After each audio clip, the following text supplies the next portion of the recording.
Pull back में और इस शॉर्ट कवरिंग के स्विंग में एक एक करके टॉपिक्स को, एक एक करके स्पेसिस को जरा एड्रेस करना शुरू करते हैं। आपने देखा होगा, चाहे वो अनुज ने टिप्पणी करी हो, हमारे मेहमानों की कॉल्स हों या फिर हमारी सुबह की टीम हो, हमने पीएसयूज़ को पिक करना शुरू किया है। आप कोल इंडिया को देखिए, आप एनटीपीसी को देखिए, आप आरवीएनएल को देखिए, आप आरईसी पीएफसी को देखिए, और एक और तबका, लुक एट डिफेंस, बीएलएनएचएल, क्या स्ट्रॉन्ग मूव आया इनके भी काउंटर्स में। आखिरकार इसके पीछे वजह क्या है, हाउस व्यूज़ क्या हैं, और एक तो एक रिपोर्ट है बड़ी इंटरेस्टिंग जेएम फाइनेंशियल्स की, उस पर बातचीत करेंगे, और एचएल की तेज़ी के पीछे बड़ा कारण क्या है इसको भी समझने की कोशिश करेंगे। बात करते हैं पहले मिताली से।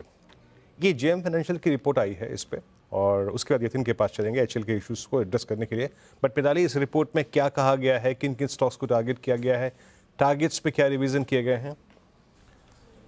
तो सर, पीएसयू स्टॉक्स की रौनक काफ़ी तेज़ नज़र आ रही है आज के सत्र में।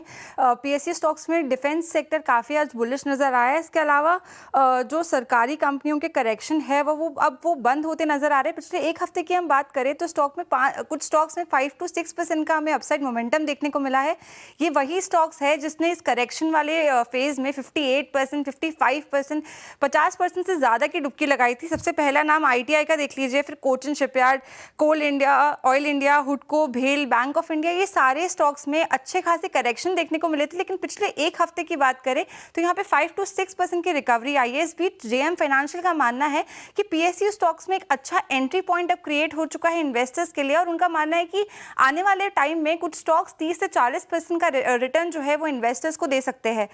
जो उन्होंने पिक्स सेलेक्ट किए थे उसमें सबसे पहला नाम है आरईसीएल का। यहाँ पे टारगेट प्राइस दिया है 600 रुपये का, और अपसाइड पोटेंशियल 44% तक का नजर आ रहा है। साथ ही पीएफसी, ओएनजीसी, एनटीपीसी, कोल इंडिया, यहाँ पे भी 30 से 35% के रिटर्न्स जेएम फाइनेंशियल को नजर आ रहे हैं। एचएएल और बीईएल भी यहाँ पे शामिल है। तो अब देखना ये होगा कि पीएसयू स्टॉक्स की जो रौनक है ये कब तक इन्वेस्टर्स को और ज़्यादा यहाँ पे रुचि देखने को मिलती है। बिल्कुल, तो इन्हीं में से एक स्टॉक पे कर लेते हैं। शुक्रिया मिताली। इन्हीं में से एक स्टॉक पे कर लेते हैं, एचएएल, हिंदुस्तान एरोनॉटिक्स, 5.5% ऊपर। यतिन के पास चलते हैं और जानते हैं कि क्यों है तेज़ी एचएएल में। आज 5.5% की थी, अब 4.5%। यतिन? अनुज, अगर हम देखें तो हिंदुस्तान एरोनॉटिक्स में शानदार तेज़ी देखने को मिल रही है। इन जनरल आज डिफेंस स्टॉक्स का मूड काफ़ी सुधरा हुआ है। अगर हम एचएएल की पर्टिकुलरली बात करें तो जो लाइट कॉम्बैट एयरक्राफ्ट है तेजस, यहाँ एक अच्छी न्यूज़ आती हुई नज़र पड़ रही है। इनकी जो नासिक फैसिलिटी है, यहाँ कंपनी ने 150 करोड़ का जो केपेक्स किया था वो अब फुल्ली कंप्लीट हो गया है।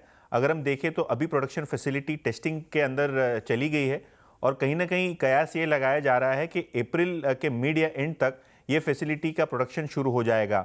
नासिक फैसिलिटी क्यों इंपॉर्टेंट है? क्योंकि कंपनी की अभी 2 प्रोडक्शन लाइंस बैंगलोर में है और तीसरी अब खुलने जा रही है तेजस एयरक्राफ्ट के लिए, स्पेसिफिकली नासिक में, जिसके कारण कैपेसिटी कंपनी की जो बढ़ने वाली है। अभी currently 16 aircrafts Hindustan aeronautics production कर सकती है पर एनम, लेकिन इससे जो है क्षमता विस्तार लगभग 24 यूनिट्स तक हो जाएगा। इसका मतलब ये है कैपेसिटी जो है लगभग 50% बढ़ जाएगी, और कहीं ना कहीं जो इंजन की भी अवेलेबिलिटी है वो कंपनी को कॉन्फिडेंस है कि वो इंडियन एयरफोर्स को जल्द से जल्द जो है प्रोडक्ट रोल आउट करके देगी, जिसके कारण स्टॉक में आज लगभग 4.5-5% तक तेज़ी बनी हुई है। शुक्रिया आप यतिन। कुरांग जी, एचएएल क्या व्यू रहेगा अब स्टॉक पर यहाँ इन लेवल्स पर? तो देखिए, कुछ समय पहले हमने हमारी खरीदारी की राय थी अनुज भाई। हमारे लक्ष्यांक आ चुके थे, इसलिए हमने अब कवरेज निकाल दिए। लेकिन मैं पूर्ण तरीके से ये बताना चाहूंगा, रक्षा क्षेत्र में एचएएल हो, मझगांव डॉक्स हो, कोचिन शिपयार्ड हो, गार्डन रीच शिपबिल्डर्स हो, बीईएल, बीएमएल, भारत डायनामिक्स जैसी कंपनियां हैं।